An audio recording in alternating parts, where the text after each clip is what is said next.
بسم اللہ الرحمن الرحیم۔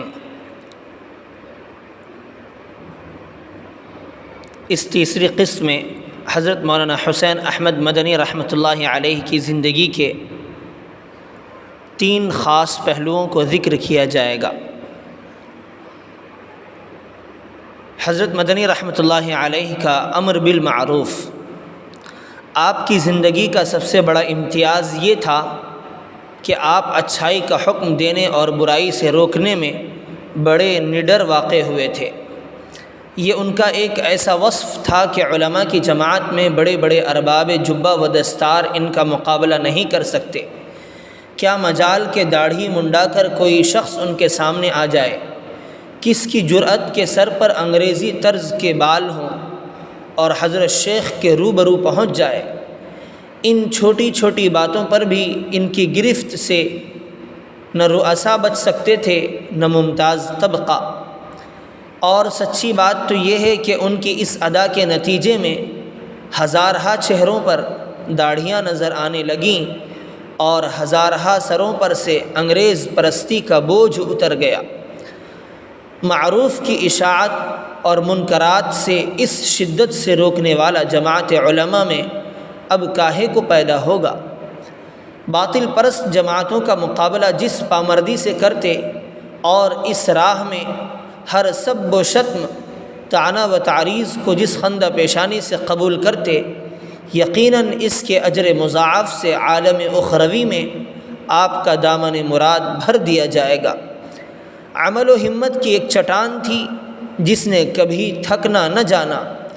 عزم و بلند حوصلگی کا ایک کوہ گراں تھا جس کو حوادث روزگار اور انقلاب زمانہ اپنی جگہ سے ہٹا نہ سکتے تھے۔ حضرت مدنی رحمۃ اللہ علیہ کا سلوک و تصوف، اگرچہ حضرت مرحوم بڑے جامع تھے، سیاسی سرگرمیوں میں ان کی شہرت اتنی کہ ممتاز رہنماؤں میں ان کا شمار ہوتا، مگر پھر بھی ان پر جو رنگ غالب تھا اور جو مذاق ان کی پوری زندگی پر چھایا ہوا تھا وہ ان کی معرفت اور سلوک و تصوف کا ذوق کامل تھا۔ بلا ریب اس آخری صدی میں ہندوستان کے پورے علاقے میں اس شان کا کوئی بزرگ پیدا نہ ہو سکا جس کی ذات سے سلوک و تصوف کے جا بجا چراغ روشن ہو گئے اور جس کے پاکیزہ نفس سے تزکیہ و تطہیر کی سنتیں زندہ ہو گئی ہوں۔ لاکھوں گمراہوں کو ان کے حق پرست ہاتھوں پر عقائد کے صحیح کرنے کا موقع ملا اور ہزاروں انسان شریعت کے مقفع سانچے میں ڈھل گئے۔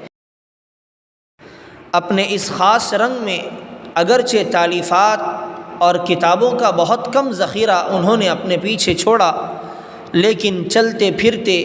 جیتے جاگتے افراد کی ایک ایسی بڑی جماعت چھوڑ گئے ہیں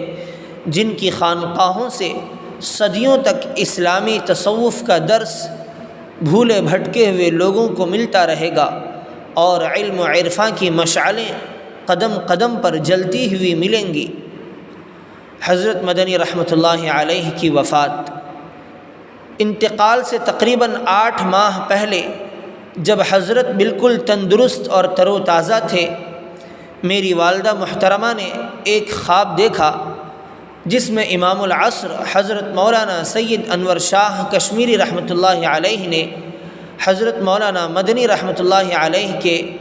ہارٹ فیل ہونے کی دردناک اطلاع سنائی تھی۔ صبح کو یہ خواب والدہ نے مجھے سنایا تو سنتے ہی ماتھا ٹھنکا، پھر جیسے ہی حضرت کے مرض و علالت کی خبریں کان میں پڑنے لگیں تو دل کی بے قراریاں بڑھتی جاتیں اور ہوش و حواس اڑے جاتے اور دل کی دھڑکنیں تیز ہو جاتیں۔ آخر کار یہ جام غم لبریز ہو گیا اور زہر کا یہ پیالہ منہ کو لگانا ہی پڑا، یعنی ان کانوں نے ان کی وفات کی خبر سنی اور آنکھوں نے شیخ عالم کی میت کو طوعاً و کرہاً دیکھا۔ جس دارالعلوم میں تقریباً 30 سال تک ان کی ذات سے قال اللہ و قال الرسول کے زمزمے بلند ہو رہے تھے، اسی درسگاہ میں ان کی نعش آخری زیارت کے لیے رکھ دی گئی۔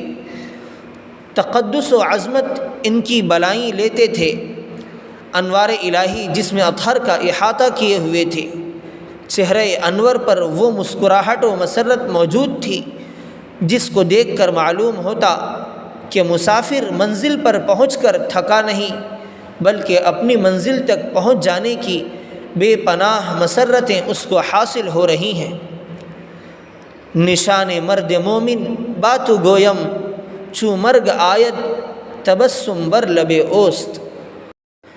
انتقال کے وقت آپ کے چہرے پر جو سکون و اطمینان تھا،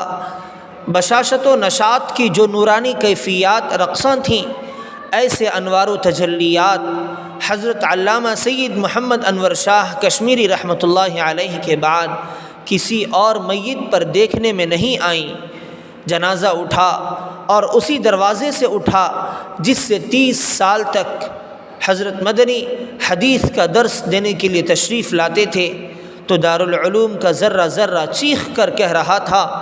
کون اس باغ سے اے باد صبا جاتا ہے، کون اس باغ سے اے باد صبا جاتا ہے، رنگ رخسار سے پھولوں کے اڑا جاتا ہے۔ ان کی موت سے شریعت و طریقت کی عظمت مٹ گئی، علم و عرفاں کی بزم سونی ہو گئی، سلوک و تصوف کی خانقاہ اجڑ گئی، اور عزم و استقلال کے بلند مینارے زمین کے برابر ہو گئے۔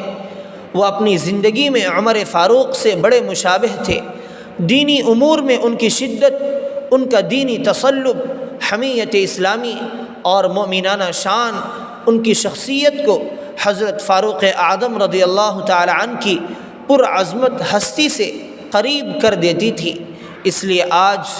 اشک بار قلم کی زبان پر بے اختیار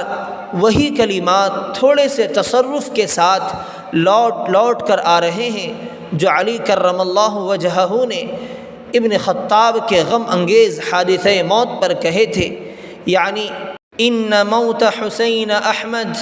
سلمۃ فی الاسلام لا ترتق الى یوم القیامہ۔